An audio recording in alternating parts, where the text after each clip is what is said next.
बिस्मिल्लाहिर्रहमानिर्रहीम अस्सलामुअलैकुम students, this is Atif Ahmad, your physics teacher. प्यारे बच्चों, आज की इस वीडियो में हम डिस्कस करने जा रहे हैं जी लेटेंट हीट ऑफ वेपोराइजेशन। इससे प्रीवियस लेक्चर्स के अंदर हमने बात की थी लेटेंट हीट के ऊपर, उसका मुकम्मल कंसेप्ट बड़े आसान तरीके से मैंने आपको समझाया था। अब यहाँ पर मैं थोड़ा सा पहले उसको रिवाइज कराऊंगा ताकि चीज़ें आपस में कनेक्ट हो सकें और आप इस टॉपिक को भी अच्छे तरीके से अंडरस्टैंड कर सकें। प्यारे बच्चों, लेटेंट हीट के कॉन्सेप्ट में मैंने आपको बताया था कि ये जो लफ्ज लेटेंट है ना, इसका मतलब होता है मख्फी, यानी छुपा हुआ। तो लेटेंट हीट आपके पास ऐसी हीट होती है जो छुपी होती है। ठीक है, अब इस बात का क्या मतलब है, यानी हीट के छुप जाने का क्या मतलब है। तो बेटा, आप आमतौर पर किसी मटेरियल को हीट देते हैं तो वो गर्म होता है, यानी उसका टेम्परेचर बढ़ता है। क्या हो कि अगर आप उसको हीट एनर्जी दें मगर उसका टेम्परेचर ना बढ़े, ठीक है, तो आप यकीनन सोचेंगे कि ये जो हमने इसको हीट एनर्जी दी है वो हीट एनर्जी कहाँ गायब हो गई, कहाँ छुप गई। ठीक है, तो आज के इस वीडियो लेक्चर में आप ये जानेंगे कि वो हीट एनर्जी कहाँ छुप जाती है। ठीक है बेटा, मैंने आपको एक और बात बताई थी कि हमेशा याद रखें कि हीट दो काम करती है, बहुत इंपॉर्टेंट पॉइंट है ये। एक, हीट टेम्परेचर बढ़ाती है मटेरियल का, दूसरा हीट स्टेट को चेंज करती है। ठीक है, यानी सॉलिड है तो उसको मेल्ट करके लिक्विड में ले जाएगी, लिक्विड है तो उसको गैस में चेंज कर देगी। ठीक है, अगर आप मटेरियल को हीट देंगे, सही है, तो ये सॉलिड से लिक्विड, लिक्विड से गैस में जाएगा। हीट ले लेंगे तो वो वापस जो है वो गैसेस से लिक्विड में और लिक्विड से सॉलिड में भी आ सकता है।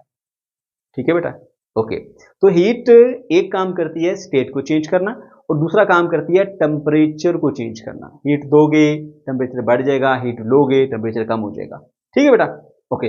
कब हीट स्टेट को चेंज करती है? जब कोई भी बॉडी अपने मेल्टिंग पॉइंट पर होगी, फ्रीजिंग पॉइंट पर होगी या बॉइलिंग पॉइंट पर होगी। ठीक है, उस दौरान अगर आप उसको हीट एनर्जी देंगे तो वो टेम्परेचर नहीं बढ़ेगा उस बॉडी का, बल्कि उसकी स्टेट चेंज होगी। टेम्परेचर कब बढ़ता है?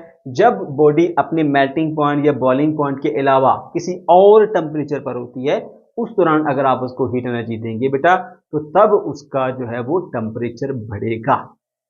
ठीक है, अच्छा, अब जो इसकी डेफिनेशन है ना लेटेंट हीट की, वो मैंने यहां पर भी लिखी है, और वो लिखी इसलिए ताकि लेटेंट हीट और लेटेंट हीट वेपोराइजेशन का जो आपस में कंपैरिजन है वो बता सकूं, और इसके अंदर जो एक डिफरेंस है वो भी आपके साथ डिस्कस कर सकूं। ठीक है बेटा, तो लेटेंट हीट क्या होती है? ये वो छुपी हुई हीट है बेटा, जो आप किसी मटेरियल को देते हो उसकी स्टेट को चेंज करने के लिए, या मटेरियल से लेते हो उसकी स्टेट को चेंज करने के लिए। ठीक है, लेकिन बिना टेम्परेचर को चेंज किए। It is the amount of heat energy absorb और लॉस्ट।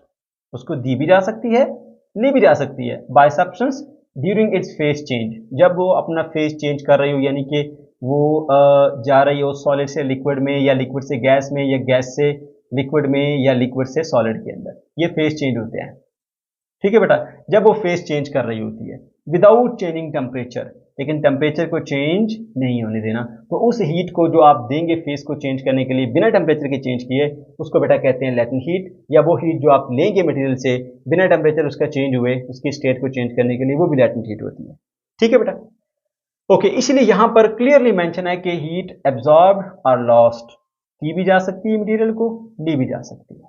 ओके, लेकिन जब हम बात करते हैं लेटेंट हीट ऑफ वेपोराइजेशन की, आपको मैंने बताया था ना जब हमने ये एक्सपेरिमेंट डिस्कस किया था जिसमें हमारे पास एक आइस थी और आइस को हमने हीट एनर्जी दी थी, वो मेल्ट हुई थी। ठीक है, मेल्ट होने के बाद फिर वो लिक्विड में चेंज हुई, फिर उसके बाद वो मजीद उसको हीट देते गए तो लिक्विड का टेम्परेचर बढ़ता गया। ठीक है, वो ग्राफ आपको याद होगा कि ये हमारे पास आइस थी, आइस -20 डिग्री सेंटीग्रेड पर थी, जो कि इसका मेल्टिंग पॉइंट नहीं है। यहां पर आपने इसको हीट एनर्जी दी थी, उसका टेम्परेचर बढ़ता गया बढ़ता गया बढ़ता गया, 0 डिग्री सेंटीग्रेड पर पहुंच गया। अब 0 डिग्री सेंटीग्रेड इसका मेल्टिंग पॉइंट था, तो जब वो बॉडी मेल्टिंग पॉइंट के ऊपर आ गई यानी आइस, तो फिर उसने क्या किया था, फिर उसने अपना टेम्परेचर बढ़ाना छोड़ दिया था। फिर जो उसको हीट मिल रही थी उसने उसको हीट को इस्तेमाल करते हुए स्टेट को चेंज करना शुरू कर दिया। आइस मेल्ट होती गई, यहां तक मेल्ट होती रही। ठीक है, उसके बाद जब वो सारी मेल्ट हो गई, ठीक है, उसके बाद फिर उसका टेम्परेचर बढ़ना शुरू हो गया। तो देखिए, इस फेज को दौरान जो यहां से लेकर यहां तक आपने हीट एनर्जी दी है, वो हीट एनर्जी ने टेम्परेचर नहीं बढ़ाया बल्कि उसकी स्टेट चेंज की है। इसी तरह से जब वो लिक्विड बन गया, अब हमारे पास क्योंकि यहाँ पे वेपोराइजेशन है, यहाँ पे हमने लिक्विड से उसमें गैस की बात करनी है, तो मैंने यहाँ पे लिक्विड शो किया है इसके अंदर बीकर में वाटर। तो पानी जो है उसको हमने गर्म करना शुरू कर दिया। ठीक है, ऐसा ऐसा जैसे जैसे हीट मिलती जा रही है वैसे वैसे टेम्परेचर देखिए ऊपर जाता जा रहा है, जाता रहा जाता रहा, लेकिन जैसे ही वाटर 100 डिग्री सेंटीग्रेड के बॉइलिंग पॉइंट पर पहुंचता है, तो उसके बाद देखेंगे वाटर का टेम्परेचर बढ़ना भी रुक गया। अब ग्राफ ऊपर नहीं जा रहा बल्कि एक जगह पर रुक गया। ठीक है, ये आप देख सकते हैं, ये ग्राफ का लेवल है। ठीक है ना इससे ऊपर जा रहा है ना इससे नीचे आ रहा है, बिल्कुल कांस्टेंट टेम्परेचर हो गया, टेम्परेचर में कोई चेंज नहीं आ रहा, ठीक है। हम हीट तो मुसलसल दिए जा रहे हैं, हीट दिए जा रहे हैं, टेम्परेचर में इंक्रीज नहीं आ रहा, तो हम कहते हैं कि जो हमने इसको हीट एनर्जी दी है वो कहाँ जा रही है, वो मेरे बच्चों यहाँ पे स्टेट को चेंज करने में इस्तेमाल हो रही है। वो स्टेट कौन सी है, लिक्विड स्टेट से गैसीय स्टेट के अंदर, समझ गए। तो ये जो लफ्ज है ना बेटा हमारे पास वेपोराइजेशन का लफ्ज, वेपोराइजेशन का मतलब ये है कि आपने लिक्विड को गैस में चेंज करना है, ये बात अपने माइंड में क्लियर कीजिए, ठीक है। तो हम बात कर रहे थे लैटेंट हीट की, लैटेंट हीट में आपको समझ आ गई कि आपने हीट देनी है, मटेरियल टेम्परेचर नहीं बढ़ाए, वो अपनी स्टेट को चेंज करे, उसके लिए जो हीट दोगे वो आपकी उस मटेरियल के लिए क्या होगी, लैटेंट हीट, सही है। अब जब साथ में वेपोराइजेशन मेंशन हो गया तो अब आपके माइंड में क्लियर हो गया कि जो हम कह रहे हैं ना स्टेट को चेंज करने के लिए हीट देनी है, किस स्टेट से किस स्टेट में जाना है, अब आपने लिक्विड से गैस में जाना है। और दूसरी बात, जब आप लिक्विड से गैस में जाएंगे तो हीट देनी ही पड़ेगी, यहाँ पे हीट रिक्वायर्ड होगी, ठीक है, बॉडी को देनी पड़ेगी, तब वो लिक्विड स्टेट से गैसीय स्टेट के अंदर जाएगी। तो यहाँ पर एक और चीज आपको बाउंड कर दिया गया कि आपने हीट मटेरियल को देनी है, हीट रिक्वायर्ड है, हीट मिलेगी तो फिर वो अपनी स्टेट को चेंज करेगा, वो लिक्विड स्टेट से गैसीय स्टेट के अंदर जाएगा, ठीक है। और इस दौरान उसका टेम्परेचर चेंज नहीं होना चाहिए। और टेम्परेचर कब चेंज नहीं होगा, मैंने पहले ही आपको बता दिया, जब बॉडी अपने मेल्टिंग पॉइंट पर या अपने बॉइलिंग पॉइंट पर होती है। तो देखिए 100 डिग्री सेंटीग्रेड वाटर का बॉइलिंग पॉइंट है, जब वो 100 डिग्री सेंटीग्रेड तक पहुंचा, पहले तो हीट देने से टेम्परेचर बढ़ता रहा, लेकिन जैसे ही 100 पर पहुंचा ये उसका बॉइलिंग पॉइंट आ गया। अब आप हीट देते रहो मजीद, देखो हीट मिल रही है पर उसको अभी भी मिल रही है, लेकिन अब उसका टेम्परेचर का ग्राफ ऊपर नहीं जा रहा है, एक जगह पर रुक गया। जब तक सारे का सारा पानी गैस में बदल नहीं जाता, वाटर वेपर्स में बदल नहीं जाता, तब तक इसका टेम्परेचर नहीं बढ़ेगा। तो इस दौरान जो आप इसको हीट दोगे ना बेटा, वो हीट आपकी कहलाएगी लैटेंट हीट ऑफ वेपोराइजेशन, क्योंकि यहाँ पे हीट फिर छुप रही है। कहाँ छुप रही है, हम तो मुसलसल हीट दिए जा रहे हैं यहाँ से यहाँ तक, टेम्परेचर बढ़ ही नहीं रहा, वो इसलिए नहीं बढ़ा कि स्टेट चेंज हो रही है, ठीक है मेरे बेटे।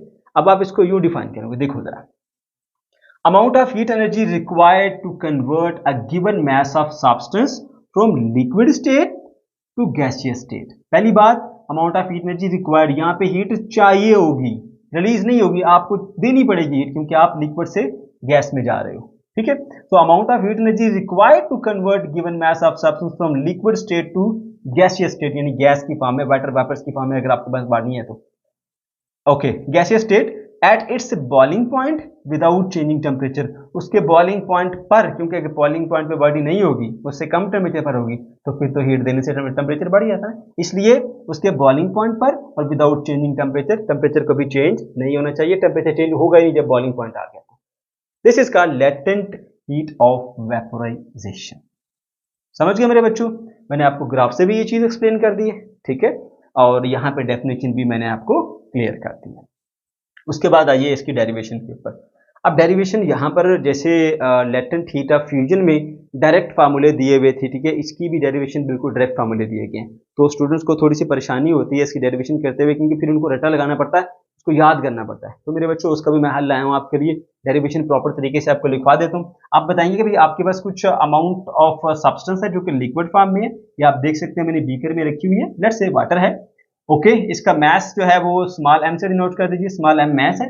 अब इसको आप अमाउंट ऑफ हीट एनर्जी देते हैं डेल्टा क्यू वी, ठीक है, डेल्टा क्यू वी आप इसको अमाउंट ऑफ हीट एनर्जी देते हैं ताकि ये अपनी स्टेट को चेंज करे, ये लिक्विड स्टेट से गैसीय स्टेट के अंदर चला जाए, ठीक है। तो यहां पर ये बातें लिखेंगे, consider m mass of the substance in the liquid form, we provide delta Q V amount of heat energy to convert it from liquid to gas at its boiling point, क्योंकि ये सारा काम कहां पर होगा, स्टेट में change का, या मेल्टिंग पॉइंट पर होता है, या बॉइलिंग पॉइंट पर होता है, या फ्रीजिंग पॉइंट भी आप कह सकते हैं, ठीक है, ओके। उसके बाद डेरिवेशन पर आ जाएंगे। अब मेरे बच्चों देखो, अगर आपके पास मैं इस बीकर के अंदर ना लेट से सिर्फ 2 चम्मच पानी डालता हूँ इसे, और मैं नीचे बर्नर चला देता हूँ, तो 2 चम्मच पानी डाला तो बहुत ज्यादा आपको नीचे हीट देने की जरूरत नहीं पड़ेगी, थोड़ी सी हीट देंगे तो वो सारे का सारा जो वाटर है वो चेंज हो जाएगा गैस में और खत्म, उड़ गया, या अगर सिलेंडर में रखा तो अंदर ही रहेगा, गैसियस फॉर्म में रहेगा, ठीक है।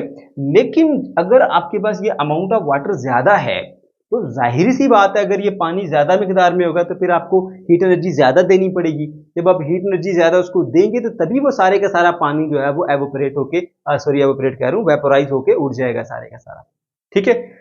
अच्छा, अब यहाँ पे आप रियल लाइफ में भी इस चीज को एग्जामिन कर सकते हैं कि एक बड़ा सा देश का पानी का भरा हुआ उसको सारे का सारा वाटर गैस में चेंज करने के लिए ज़्यादा हीट एनर्जी चाहिए होगी। और अगर एक छोटा सा प्याला हो पानी का, उसके नीचे हीट जला के आप रखेंगे तो ज़ाहिर सी बात है वहाँ फिर अब वो जल्दी एवोपरेट हो जाएगा। प्याला और बड़ा बाउल ज़्यादा हीट एनर्जी लेगा, टाइम भी लेगा, तब जाके एवोपरेट होगा। फिर एवोपरेट कह रहा हूँ वेपोराइजेशन, क्योंकि एवोपरेशन मेरे बच्चों किसी भी टेम्परेचर पे हो सकती है, लेकिन जो वेपोराइजेशन है ना वो बॉइलिंग पॉइंट पर होगी, इसलिए एवोपरेशन नहीं कहना चाहिए, वो मेरे मुंह से निकल गया। ठीक है, अच्छा बेटा देखो, तो हमने इस चीज को देखा कि भाई जितना ज्यादा इसका मैस होगा ना उतनी ज्यादा अमाउंट ऑफ हीट एनर्जी आपको देनी पड़ेगी इसको वेपोराइज करने के लिए, राइट।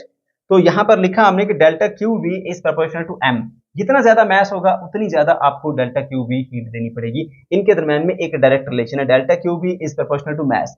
डायरेक्ट रिलेशन दो चीजों के दरमियान ऐसा ताल्लुक होता है कि जिसमें अगर एक चीज बढ़ेगी तो दूसरी चीज भी बढ़ेगी और इनके दरमियान एक लीनियर सा इंक्रीज आएगा। ठीक है, आप उसकी डिटेल में मैं ज्यादा नहीं जाता, मैं सिर्फ इतना ही कहूंगा कि एक चीज बढ़ेगी तो दूसरी भी बढ़ेगी। ठीक है बेटा, ओके। अब क्या होगा, अगर हम मैस थोड़ा लेंगे पानी का तो थोड़ी हीट देके ही वो वेपोराइज हो जाएगा।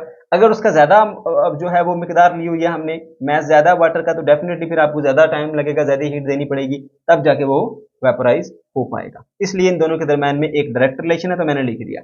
जब भी प्रोपोर्शनैलिटी के साइन आता है फिजिक्स में तो आप क्या करते हो, उसे रिमूव करते हो इक्वल और कांस्टेंट के साइन के साथ। यहां पर कांस्टेंट है आपका LV। LV is the constant called specific latent heat of vaporization।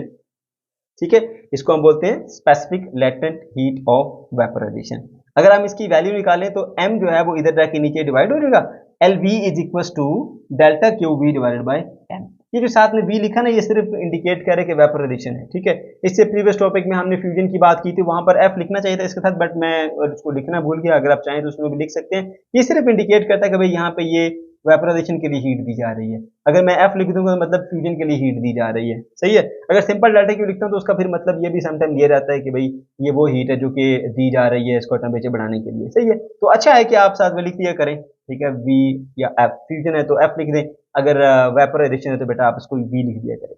Okay, अच्छा LV की वैल्यू क्या होगी जी, delta Q we divided by m। ठीक है, ये m आ गया, तो delta Q we divided by m ये आपके पास बन जाती है जी इसकी वैल्यू। और इसको हम किस तरह से डिफाइन करते हैं जी, ये जो हमारे पास कांस्टेंट है जिसका नाम है specific latent heat.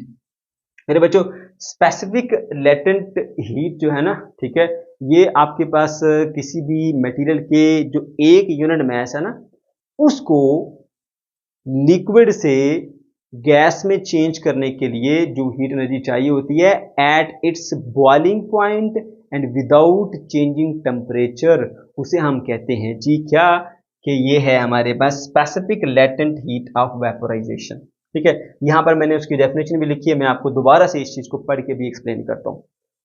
Specific latent heat, पहले आपको ये बता दूं कि हर मटेरियल की अलग अलग स्पेसिफिक लेटेंट हीट होती है, सही है, लेटेंट हीट ऑफ वेपोराइजेशन। ठीक है, अब देखें कुछ मटेरियल ऐसी उनकी ज्यादा होगी, कुछ मटेरियल होगी उसकी कम होगी, लेकिन हर मटेरियल की अपनी अपनी अलग अलग ये वैल्यू होती है। हाँ, अगर आप एक मटेरियल के अंदर रहते हैं तो एक मटेरियल के अंदर रहते हुए ये चीज कांस्टेंट रहती है, सेम रहती है, चेंज नहीं होती। दैट्स व्हाई हम इसको एज अ कांस्टेंट कंसीडर कर रहे हैं। ठीक है, amount of heat energy required to convert unit mass, एक यूनिट मास, लेट से आपने एक यूनिट मास 1 किलोग्राम रखा हुआ है, तो 1 किलोग्राम वाटर की बात कर लो, 1 किलोग्राम वाटर है, ठीक है, तो उसको जो है वो आपने लिक्विड फॉर्म से गैस फॉर्म में चेंज करने के लिए उसके मेल्टिंग पॉइंट, बॉइलिंग पॉइंट पर जो हीट एनर्जी दोगे वो हीट एनर्जी होगी आपकी specific latent heat of vaporisation. Amount of heat energy required to convert unit mass of substance from liquid to gaseous state at its boiling point without changing its temperature। ठीक है बेटा, बात समझ आ गई। जब हम सिंपली बात करते हैं लेटेंट हीट वेपोराइजेशन की, तो वहां पर फिर हम ये नहीं कहते कि भाई आपके पास कोई एक स्पेसिफिक मैस है, बस जितना भी मैस है बस उसको ले आओ। उस मैस के लिए जो आप अमाउंट ऑफ हीट एनर्जी उसको दोगे, ठीक है, कि वो टोटली जो है वो कन्वर्ट हो जाए from liquid form to gaseous form, ठीक है, विदाउट टेम्परेचर चेंजिंग, वो आपके पास होती है सिंपली क्या, इसको हम कहते हैं लेटेंट हीट ऑफ वेपोराइजेशन। लेकिन जब specific latent heat of vaporisation की बात होगी तो specific latent heat of vaporisation में हम मेंशन करते हैं कि भाई 1 केजी मास है किसी भी मटेरियल का, 1 केजी मास है या यूनिट मास कह लीजिए, उसको आपने लिक्विड से गैस में कन्वर्ट करना है, जितनी अमाउंट ऑफ एनर्जी रिक्वायर्ड होगी, ठीक है, eight its boiling point and without changing temperature, वो कहलाएगी मेरे बच्चों उसकी specific latent heat of vaporisation. ठीक है मेरे बच्चों, तो यहां तक जो है वो हमारा कंसेप्ट कंप्लीट होता है। अगर आपको कोई कंफ्यूजन है या किसी किस्म का कोई प्रॉब्लम है तो कमेंट सेक्शन के अंदर आप जरूर पूछ सकते हैं। वीडियो अच्छी लगी है तो लाजमी से लाइक कीजिएगा, अपने दोस्तों के साथ शेयर कीजिएगा। हमारे चैनल को अगर अभी तक सब्सक्राइब नहीं किया तो इसको लाजमी से सब्सक्राइब कर लीजिए। अल्लाह।